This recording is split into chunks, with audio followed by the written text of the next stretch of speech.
يا أيها الذين قل إن كنتم تحبون الله فاتبعوني يحببكم الله ويغفر لكم ذنوبكم. اے محبوب آپ ارشاد فرما دیجئے چاہتے ہو اللہ تمہیں محبوب بنا دے، میری پیروی کرو، میرے پیچھے پیچھے چلو، مجھ سے بھروسہ رکھو، اللہ تمہیں محبوب بنا لے گا۔ اب آپ لوگوں کو بنگلہ میں سمجھانے کی ضرورت نہیں، کیونکہ آپ پوری دنیا بھرمڑ کرتے ہو، بھاشا خوب اچھی طرح سے سب سمجھ لیتے ہو، ہے نا؟ جی جی۔ محبت کیا چیز ہے ہمیں اسی کو سمجھنا ہے، بھروسہ کیا ہے۔ آپ کو معلوم ہے کہ حضرت آدم علیہ نبینا علیہ تحیۃ والثناء کو اللہ تعالیٰ نے جنت عطا فرما دی دنیا میں آنے سے پہلے، اور ایک حصہ نہیں دیا، پوری جنت دے دی۔ جہاں چاہو جاؤ، جو چاہو کھاؤ، جو چاہو پیو۔ مگر ایک بات میں آپ کو بتانا چاہتا ہوں، آدم علیہ السلام کا مقام تو بہت بلند ہے، وہ ابو البشر بھی ہیں، ابو الانبیاء بھی ہیں، انسانوں کے بھی باپ ہیں اور نبیوں کے بھی باپ ہیں، مگر انہوں نے بندگی نہیں کی تھی، اور جنت صلہ ہے بندگی کا۔ جنت جو ہے یہ بندگی کا صلہ ہے، آپ بندگی کریں گے تو اللہ کی طرف سے آپ کو انعام میں کیا ملے گا؟ جنت ملے گی۔ اور اللہ تعالیٰ نے حضرت آدم علیہ السلام کو ایڈوانس میں جنت دے دی، 8 طبق دے دیا، کہا خلد میں رہنا چاہتے ہو تو خلد میں رہو، فردوس میں رہنا چاہتے ہو فردوس میں رہو، نعیم میں رہنا چاہتے ہو تو نعیم میں رہو، 8 طبق میں جہاں چاہو رہو، جو چاہو کھاؤ پیو۔ لیکن بندگی کر کے نہیں آئے ہو نا، تو جہاں شریعت نہیں ہے وہاں بھی اے آدم آپ کے لیے شریعت ہے۔ کہا سب جگہ جا تو سکتے ہیں، سب کچھ کھا سکتے ہیں، لیکن یہ جو گاچھ ہے نا، گاچھ، اس گاچھ کے قریب بھی مت جانا، نکٹ بھی مت جانا۔ لا تقربا هذه الشجرہ۔ ذرا سوچو، آدمی بندگی کر کے جائے تو اللہ فرماتا ہے کلوا واشربوا ہنیئا بما کنتم تعملون، کھاؤ پیو ان میں سے جو تم کھانا پینا چاہتے ہو۔ لیکن آدم علیہ السلام بغیر بندگی کے چلے جائیں تو اللہ وہاں روک لگائے کہ لا تقربا هذه الشجرہ، اس درخت کے قریب مت جانا۔ آپ کو معلوم ہے کہ آدم علیہ السلام رکتے رہے، لیکن ادھر یہ جو شیطان تھا نا، ابلیس، اس نے دیکھا کہ ودن سیکنڈ بھی نہیں لگا اور آدم علیہ السلام کو جنت مل گئی۔ عبادت کا صلہ جنت ہے، مجھ سے زیادہ کس نے عبادت کی؟ میں نے تو زمین کے چپے چپے پہ عبادت کی، آسمانوں میں عبادت کی، فرشتوں کے درمیان عبادت کی، لیکن اللہ نے مجھے جنت نہیں دی، آدم کو دے دی، تو اس کو ہنسا ہوئی۔ کیا بھی ہو آدم کو ہمیں اوکھنے تھاکتے دیبو نا، یہ اوکھنا مولا میں کتنا خوش ہوگا، ہمیں اوکھنے تھاکتے دیبو نا، تو بڑا ترکیبی تھا، ترکیب لگا کر کے جنت میں ڈھک گیا۔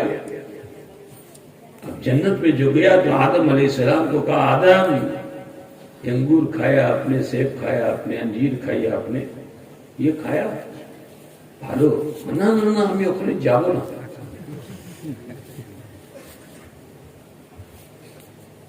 تو جب نبی کو بہکا نہ سکا، بہلا نہ سکا، تو حضرت حوا کے پاس گیا. اور جانتے ہو عورتوں کا معاملہ کیسا ہوتا ہے، ضد کر لیں تو پھر سوامی کے لیے تو چاہے جتنا کشٹ ہو اس کو تو اسے پورا کرنا ہے. حضرت حوا جنت میں تھیں، اس ابلیس نے جا کے ان سے بھی کہا، انہوں نے کہا نہ ہمیں اپنے جاؤ نا، نشیلا چھپ کہا اللہ دیکھو منطق لگائی، جیسے بنگال کے لوگ ہوتے ہیں نا کچھ نہ کچھ ترکیب لگا دیتے ہیں، کوئی نہ کچھ جوڑ دیتے ہیں. کوئی تمثیل نہیں ہے، ابلیس سے آپ کی کوئی مثال نہیں ہے. آپ کو اللہ نے اشرف المخلوقات بنایا ہے. تو حضرت حوا سے کہا ہے بیوی حوا، اللہ نے کیا فرمایا اس کے نکٹ مت جانا، آپ اس کے قریب مت جائیے. جیتا پھول اچھے نا پھول آمین نہیں آشو، آمین نکٹ جاگن آمین نہیں آشو. ہاں ایٹا کی زبان ہے. اب تو اپنے سوامی سے بولو. اب حضرت حوا سوامی کے پاس ہٹ کرنے لگی. بنگلہ میں ہٹ ہی بولتے ہیں نا، ضد کرنا. اب سوچو بیوی ضد کرتی ہے تو آج کے زمانے میں شوہر ایسا ہے کہ اپنے ماں باپ کو چھوڑ دیتا ہے، جنت کی بجائے جہنم خرید لیتا ہے بیوی کے لیے. اے عزیزو سب کے مقام کو سمجھو. ماں باپ کے لیے ابھی مولانا نے بتایا کہ اف بھی مت کرنا. تو جا کے ہٹ کیا، انہوں نے کہا کھاؤ نا، اللہ نے کہاں منع کیا ہے کہ کھاؤ نا، اللہ نے تو منع کیا ہے کہ اس کے قریب مت جانا. ہم پھل لائیں گے، ہم ہی نہیں اشبو. غر کے آدم علیہ السلام نے اور حضرت حوا نے کھا لیا. جیسے ہی کھایا جنت کا وہ بہترین لباس کلے بہشتی اتر گیا، اتر گیا. لیکن سنو، جنت کا ایک گاچھ تھا، اس گاچھ کا نام انجیر. انجیر آپ لوگ جانتے ہی نہیں جانتے؟ جانتے ہو تم لوگ؟ نہیں جانتے ہو. اگر انگریزی پڑھے ہو تو انگریزی میں اس کو فگس کہتے ہیں، FIGS فگس. ٹھیک ہے نا؟ تو اب جا کے ڈکشنری میں دیکھ لے گا بنگلہ میں اس کا کیا معنی ہوتا ہے. انجیر ایک پھل ہوتا ہے، پھل جیسے ڈومر ہوتا ہے نا. ارے ڈومر دوسرا ہوتا ہے، انجیر دوسری ہوتی ہے. ڈومر کہتے ہیں گولر کو. گولر الگ چیز ہے اور انجیر الگ چیز ہے. ٹھیک، اسی پتے سے ستر کو ڈھکا آدم علیہ السلام نے، حضرت حوا نے بھی حکم ہو گیا نکلو اس جنت سے، جاؤ دنیا میں. اب حضرت آدم علیہ السلام جب اس دنیا میں تشریف لائے تو سرندیپ پہاڑ ہے ہندوستان سے لگا ہوا لنکا میں، وہیں اترے. شری ہم کیوں لگا دیں بھائی، ہم تو لنکا بولیں گے ہے نا. اور تمہارے بنگلہ والا لنکا نہیں، بنگلہ میں لنکا کس کو بولتے ہیں؟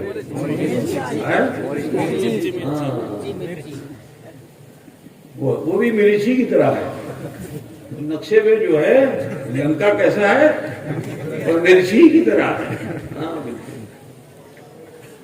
اترے وہاں. اب جب وہاں اترے اور بیوی کو کہاں اتارا اللہ نے؟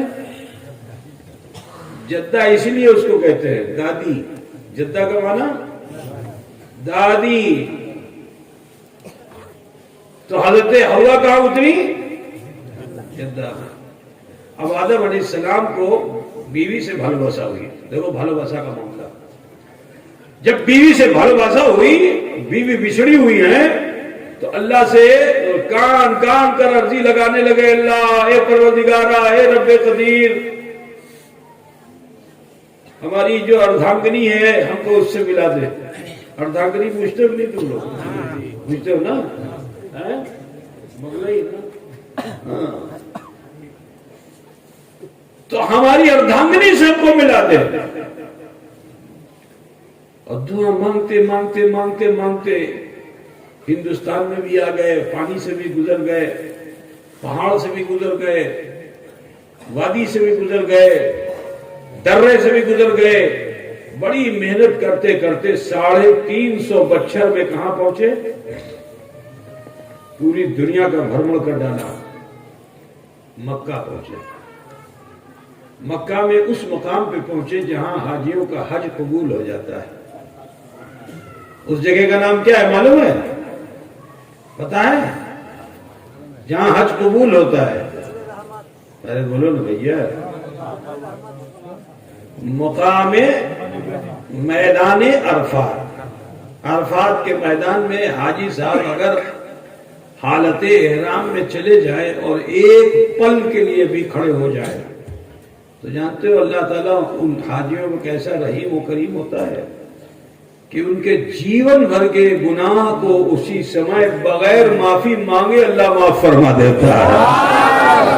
ذرا خیال کرو, ابھی معافی بھی نہیں مانگا اس نے, ایک پل کے لیے وہاں جا کے شفٹ ہے, وقوف کر دے.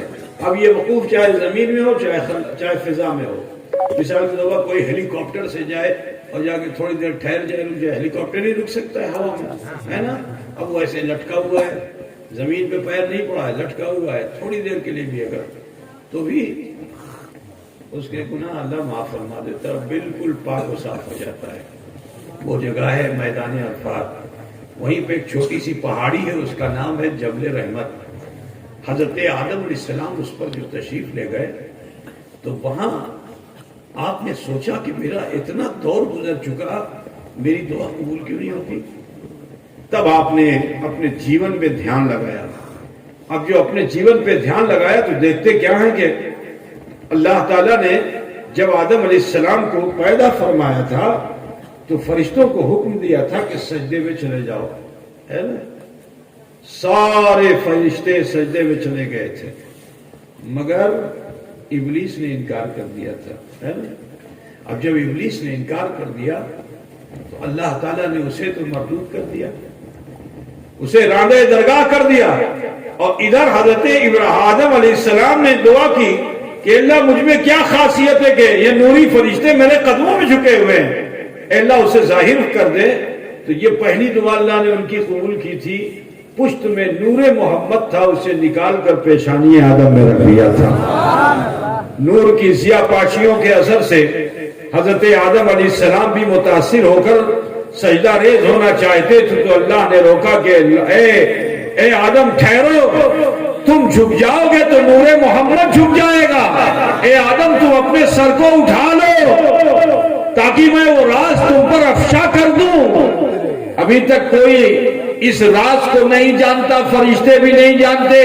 اے آدم تم پر میں اس راز کو ظاہر کر دینا چاہتا ہوں کہ تم مجھے چاہتے ہو اور میں اپنے محبوب محمد عربی کو چاہتا ہوں. آسمان کی طرف جو سر اٹھایا تو دیکھتے کیا ہے, یہاں اللہ کا نام ہے, محمد رسول اللہ کا نام. اب اور دھیان دیا تو جنت کے دروازے میں بھی یہی نام, اور دھیان دیا تو جنت کے محلات پہ بھی یہی نام, درختوں کے پتوں پہ بھی یہی نام. سمجھ گئے یہ یہی محبوب کبریا ہے. کہا جو اللہ کا محبوب ہو اسی کو محبوب بنا لو, کام بن جائے گا. تو بجھ رہے ہو نا, یہی آدمیت ہے. اور جو اس سے ہٹ جائے وہ آدمی نہیں ہے. آپ میری بات سمجھ رہے ہیں نا کہ جو اس سے ہٹ جائے پھر وہ آدمی نہیں ہے. آدمیت یہی ہے کہ جس کو اللہ چاہے اسی کو تم بھی چاہو. اللہ نے محمد عربی کو چاہا, اب آپ بھی چاہیے محمد عربی کو تو کمال ہے, وہی کامیابی ہے. اے کیسر پورا کے مسلمانوں ذرا خیال کیجئے کہ اب جب یہ خیال پیدا ہوا تو فوراً ہی آپ رجوع ہوئے اور اللہ کی طرف عرضی لگائی کہ اللہ اے پروردگارا تیرے محبوب کو تو میں نے دیکھا نہیں, আমি ওনাকে দেখলাম না, আমি ওনাকে দেখতে চাইছি, আমি دیدار করতে চাইছি. یہ ناخن کو کیا بولتے ہیں آپ لوگ؟ نخ. نخ کیا بولتے ہیں؟ اس نخ کو ہم نے صاف کر لیا ہے. اسی پر تصویر محمد اتار دے. میں زیارت محمد عربی کرنا چاہتا ہوں. اللہ نے آدم کی یہ دوسری دعا بھی قبول فرما لی اور تصویر محمد کو حضرت آدم کے ناخن پر اتار دیا. اللہ سے مانگا کیا تھا کہ دیکھوں گا، لیکن جب تصویر اتر آئی تو عشق نے کہا کہ یہ دیکھنے والی چیز نہیں ہے، یہ تو چومنے والی چیز ہے. یہ دیکھنے والی شے نہیں ہے، یہ تو اچھا بولو. اب اللہ سے پوچھا، اللہ سے عرضی لگائی کہ اللہ ہمیں چومتے چاچی نہیں، اسی کا نام عشق ہے، اسی کا نام بھالواسا ہے. کیونکہ جسے چاہا جاتا ہے پھر پوچھا نہیں جاتا ہے، چوما جاتا ہے.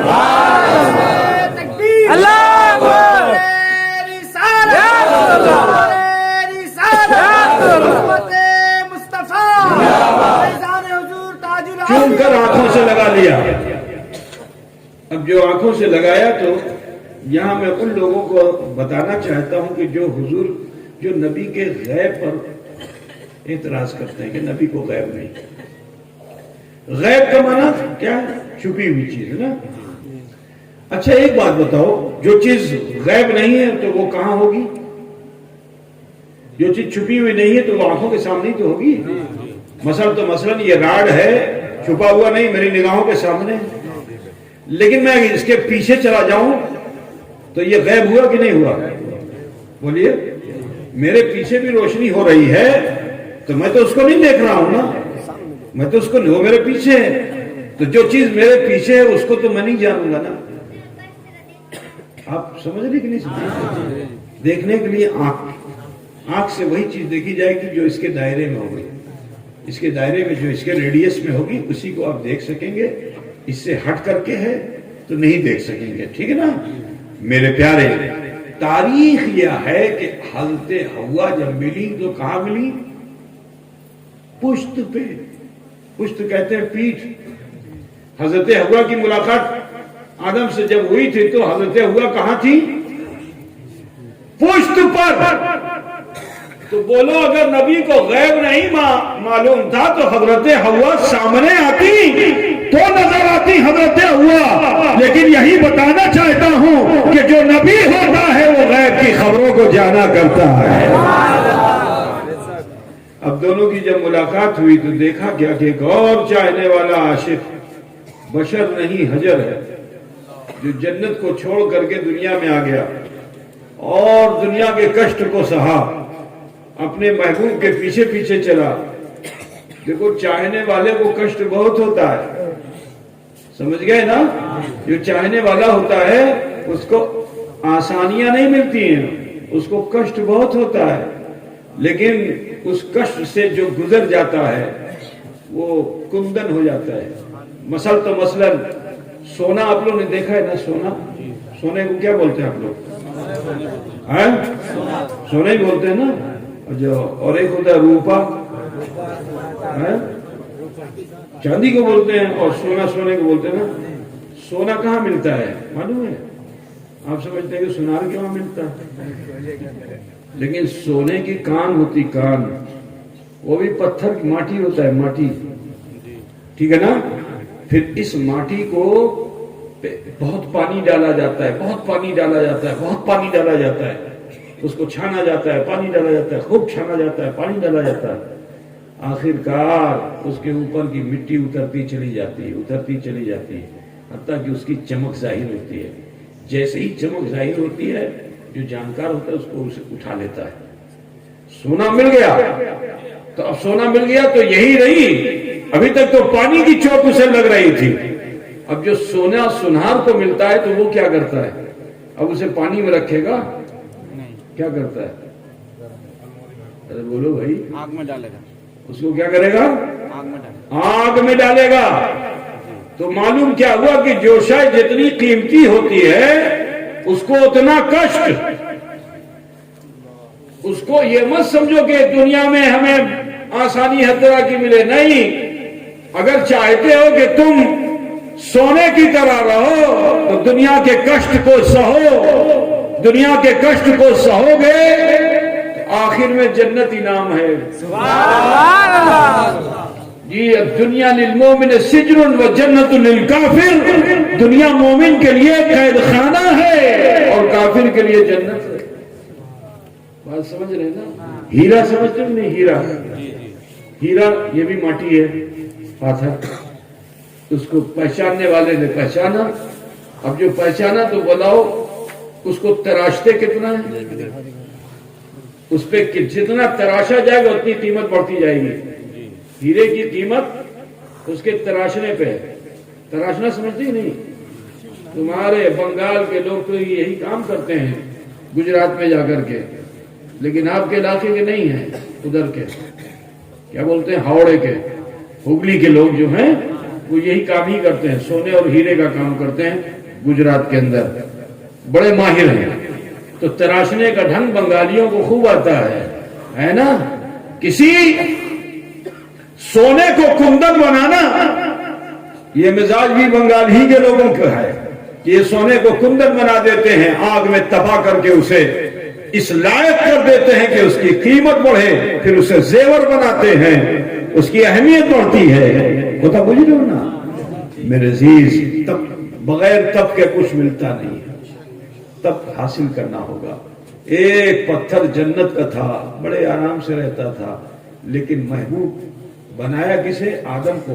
تو جب آدم دنیا کی طرف گئے نا، وہ بھی اتر آیا. دنیا کے کشٹ کو سہا، تکلیف کو سہا، دشواریوں کو سہا، تکالیف کو سہا، اور یہاں تک کہ حضرت آدم علیہ السلام کی نظروں میں آ گیا. قدموں سے لگا ہوا تھا. جو حضرت آدم کی نظر پڑی تو آپ نے جب دیکھا تو فرمایا، ارے اے جنت کے پتھر، تو نے میرے لیے دنیا کو چھوڑ دیا. تیری جگہ قدموں میں نہیں، تیری جگہ سینے میں. اٹھا کے اس کی قیمت کو بڑھا دیا، اس کے مرتبے کو بڑھا دیا، اس کے مقام کو بڑھا دیا. برادران اسلام، میں بہت تفصیل میں جانا نہیں چاہتا، گفتگو کی جائے تو بہت لمبی بات ہو سکتی ہے. میں آپ کو بتانا چاہتا ہوں کہ اگر میں یہ جو دعویٰ کر رہا ہوں، اس دعوے پہ کوئی شخص آ کے مجھ سے اعتراض کر سکتا ہے. کوئی شخص اعتراض کر سکتا ہے کہ حضرت موسیٰ علی نبینا علیہ تحیۃ و ثناء تو جلیل القدر نبی ہیں. حضرت موسیٰ علیہ السلام جلیل القدر نبی ہیں. تو حضرت موسیٰ علیہ السلام کے وقت تو یہ نہیں تھا. وہ تو اللہ سے پوچھ کے ہر کام کرتے تھے. میں نے کہا بتاؤ کون سا کام کرتے تھے؟ کہا جب ان کو نبوت ملی تو حضرت موسیٰ علیہ السلام نے اللہ تعالیٰ کے حکم پر فرعون کو دعوت دی. اب جب فرعون نے مقابلے کے لیے جادوگروں کو بھیجا تو حضرت موسیٰ علیہ السلام نے اللہ کی بارگاہ میں عرضی لگائی، اللہ کیا کروں، اے اللہ کیا کروں؟ تو اللہ تعالیٰ نے فرمایا کہ جو تمہارے ہاتھ میں عصا ہے، عصا چھڑی ہے، اسی لاٹھی کو زمین پہ ڈال دو. حضرت موسیٰ علیہ السلام نے ایسے ہی کیا، لاٹھی کو زمین پہ ڈال دیا. جیسے ہی لاٹھی کو زمین پہ ڈالا وہ اژدہا بن گیا، سانپ بن گیا. اس نے سارے طلسماتی سانپوں کو، ایک دو سانپ نہیں تھے، مفسرین فرماتے ہیں 70,000 طلسماتی سانپ تھے. کتنے؟ ایک دو سانپ نہیں، 70,000 جادوگر مقابلے پہ آئے تھے اور سب نے جادو کی رسیاں چھوڑنی شروع کر دی، اور جو رسی زمین پہ آتی وہ سانپ بن کر کے سامنے حضرت موسیٰ علیہ السلام نے اللہ سے عرضی لگائی. اللہ نے فرمایا ایسا کر لو. سارے سانپ جو طلسماتی تھے اس کو سانپ نے نگل لیا. اب جب سیس ہو گیا تو پھر موسیٰ نے عرضی لگائی، اللہ کیا کروں، اللہ کیا کروں؟ تو اللہ تعالیٰ نے حضرت موسیٰ سے فرمایا کہ اژدہے کے منہ میں ہاتھ ڈال دو. آپ نے ایسے ہی کیا، اژدہے کے منہ میں ہاتھ ڈالا، اٹھا لیا، پھر سے وہ لاٹھی بن گیا. ٹھیک. حضرت موسیٰ علیہ السلام کے بہت سے معجزے ہیں. موسیٰ علیہ السلام سے ان کے حواریوں نے کہا، ہمیں پیاسا اچھی، ہم پیاسے ہیں، ہمیں پانی پلائیے. تو آپ نے نہیں فرمایا کہ یہاں پانی کہاں ملنے والا ہے. نہیں، اللہ سے عرضی لگائی کیا کروں. اللہ نے پھر فرمایا لاٹھی مارو. جیسے ہی لاٹھی مارا 12 چشمہ جاری ہو گیا. اب جو 12 چشمے جاری ہو گئے حضرت موسیٰ علیہ السلام کے ایک ضرب سے 12 چشمے جاری ہو گئے. حضرت موسیٰ علیہ السلام کی قوم نے ایمان لانے والے تھے موسیٰ پہ، لیکن ان کی محبت کیسی تھی وہ دیکھو کہ میدان جنگ میں حضرت موسیٰ کے ساتھ لڑ رہے تھے. اب لڑتے لڑتے جب شام ہو گئی تو ہتھیار کو روک لیا، تیر کو کمان چلے سے اتار کر کے ترکش میں رکھنے لگے. حضرت موسیٰ نے فرمایا کہ بھئی تھوڑا مقابلہ اور کر لو، ایک حملہ کر لو گے یہ فرعون کا لشکر ٹوٹ جائے گا. انہوں نے کہا نہیں، ہم اندھیرے میں لڑنے والے نہیں ہیں، اجالے کی ضرورت ہے، روشنی لائیے تب ہم لڑائی کریں گے. حضرت موسیٰ نے پھر اللہ سے عرض لگائی اللہ کیا کروں، اللہ کیا کروں. اللہ نے فرمایا اپنے ہاتھ کو جیب میں ڈالو. اپنے ہاتھ کو جیب میں ڈالا، کہا باہر نکالو. باہر نکالا تو پوری ہتھیلی جو تھی وہ کیا ہوئی، یہ بیضہ مل گیا، اس سے روشنی نکلی. اتنا آلو ہوا کہ پورا میدان روشن ہو گیا. میدان جنگ میں فرعون کی وہ ٹکڑی پسپا ہو گئی. حتیٰ کہ فرعون کو جب غصہ آیا، جلال آیا، تو اس نے سارے ملک کی فوج کو جمع کیا اور خود قیادت کی موسیٰ علیہ السلام کے مقابلے کے لیے. یہاں تو تھوڑے سے ان کے ماننے والے تھے اور حضرت موسیٰ تھے. نبی کا قدم کبھی نہیں اکھڑتا، ہماری پیچھے ہٹے تو نبی بھی پیچھے ہٹے، یہاں تک کہ دریائے نیل آ گیا. اب جو دریائے نیل آیا تو حضرت موسیٰ علیہ السلام نے اللہ سے پھر عرضی لگائی اللہ کیا کروں. اللہ نے فرمایا لاٹھی کو ڈال دو پانی میں. اب حضرت موسیٰ نے لاٹھی کو پانی میں ڈال دیا. جیسے ہی لاٹھی کو پانی میں ڈالا، پانی 2 حصے میں بٹ کر دیوار کی طرح کھڑا ہو گیا. راستے میں راستہ، راستے میں راستہ، اس بیچ میں راستہ مل گیا. حضرت موسیٰ علیہ السلام اس پار سے اس پار ہوئے. فرعون نے کہا راستہ بہت اچھا ہے، چلو ہم بھی اسی پہ چلتے ہیں. اب وہ بھی اس پہ چلا. جب بیچ دھار میں پہنچا تو حضرت موسیٰ نے اللہ سے عرضی لگا اللہ کیا کروں. کہا عصا نکال لو. حضرت موسیٰ نے عصا کو جیسے ہی باہر نکالا غرق ہو گیا. لیکن غرق ہونے سے پہلے اس نے کلمہ پڑھا. تو یہی بتانا چاہتا ہوں مسلمانوں، ہر کلمہ پڑھنے والا مسلمان نہیں ہو سکتا. فرعون نے بھی کلمہ پڑھا، قرآن نے اس جملے کو محفوظ کیا جو اس نے پڑھا. کیا پڑھا تھا؟ آمنت برب موسیٰ و ہارون، کہ میں موسیٰ اور ہارون کے رب پر ایمان لاتا ہوں. اسی کا نام تو کلمہ ہے. بولو پڑھا کہ نہیں پڑھا؟ لیکن مومن ہوا؟ مومن نہیں ہوا. مومن نہیں. پتا کیا چلا کہ ہر کلمہ پڑھنے والا مومن نہیں ہو سکتا. مومن وہی ہوگا کہ جس کے دل میں محبت رسول ہوگی. محبت رسول ہوگی. اب یہاں میں ایک بات بتانا چاہتا ہوں، ہم جس نبی کے امتی ہیں، سنو ان کا مقام و مرتبہ کیسا ہے. اللہ تعالیٰ ان کے درجات کیسے عطا فرمائے ہیں کہ حضرت موسیٰ تو بار بار مانگتے ہیں تو ملتا ہے، لیکن اگر مکے کے لوگ چاند کے 2 ٹکڑے کرنے کی دعوت کے لیے کہیں تو اللہ کے رسول صلی اللہ علیہ وسلم اللہ سے یہ نہیں عرض کرتے کہ اللہ کیا کروں. نہیں، انگلی کا ایک اشارہ کرتے ہیں چاند 2 ٹکڑے. اقتربت الساعة وانشق القمر، وہ گھڑی آ گئی کہ جب چاند 2 ٹکڑے ہو گیا. کتنا تو بجھتے چھنے بابا بیشی ہمیں بولو نا. بس میرے ذہن میں محبت کے تعلق سے ایک واقعہ آتا ہے، اگر آپ اجازت دو تو میں اس واقعے کو آپ کے سامنے سنیں گے. جب حضور صلی اللہ علیہ وسلم مکے سے مدینے آپ نے ہجرت فرمائی تو مکے کے باشی چھڑخانی کرنے کے لیے کبھی آتے، بکریوں کو ریوڑ اٹھا کے لے چلے جاتے، کبھی کچھ اسویدھا کبھی کچھ اسویدھا. حتیٰ کہ آپ لوگوں نے سنا ہوگا جنگ بدر کے تعلق سے. سنا ہے نا؟ ایک جنگ ہوئی، اس کا نام کیا؟ جنگ بدر. کیوں بدر کہتے ہیں اسے؟ اس کی وجہ یہ تھی کہ بدر نامی ایک شخص کا وہاں کنواں تھا، ٹھیک ہے، اور وہاں ہاٹ لگتا تھا. ہاٹ جیسے آپ لوگوں کو ہاٹ لگتا ہے نا، وہاں ہاٹ لگتا تھا. تو مدینے کے لوگ وہاں جاتے تھے بازار کرنے، ہاٹ کرنے کے لیے. سامان لے کے جاتے تھے، کھجور لے کے جاتے تھے، جو لے کے جاتے تھے، جو وہاں کھیتی باڑی ہوتی تھی وہاں لے جاتے تھے، بیچتے تھے. اب مکے کے لوگوں نے پلان یہ کیا کہ بہت اچھی جگہ، چاروں طرف سے پہاڑ ہے، بیچ میں بازار لگتا ہے، مدینے کے لوگ آتے ہیں بازار کرنے کے لیے، بہت مناسب ہے کہ اسی جگہ پر حملہ کیا جائے۔ تو یہ لوگ تو اپنے اپنے ترازو اور ڈانڈی میں لگے ہوئے ہوں گے، ہم پیچھے سے اٹیک کریں گے اور سارا معاملہ سہل ہو جائے گا، ٹھیک ہے۔ لیکن حضور صلی اللہ علیہ وسلم کو جب خبر لگی تو اللہ کے رسول صلی اللہ علیہ وسلم نے مدینے میں اعلان کر دیا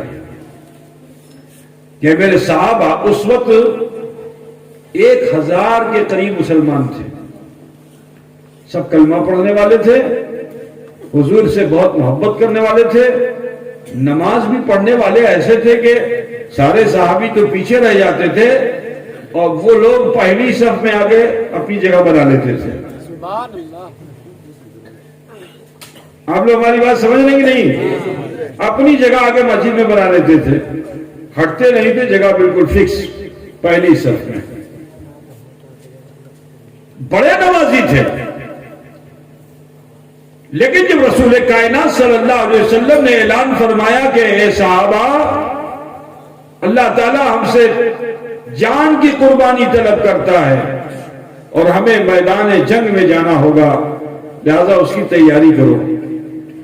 سارے صحابہ نے تو سنا، لیکن جانتے ہیں آپ، یہ جو پہلی صف میں والے نمازی تھے، انہوں نے جو سنا تو بہت چنتا میں ہوئے کہ جدی یہ مسلمان سب چلے گئے اور کافروں پر یہ غالب ہو گئے تو پوری دنیا میں اسلام پھیل جائے گا۔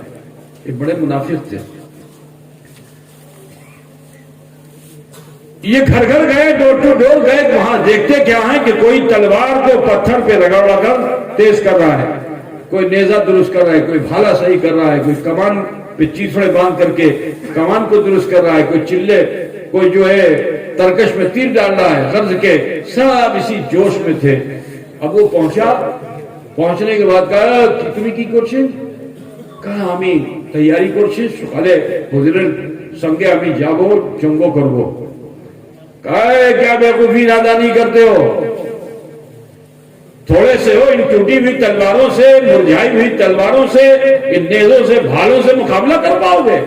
وہ ہندی تلوار لے کر آ رہے ہیں، بڑی طاقت کے ساتھ آ رہے ہیں، ان سے کیسے مقابلہ کرو گے؟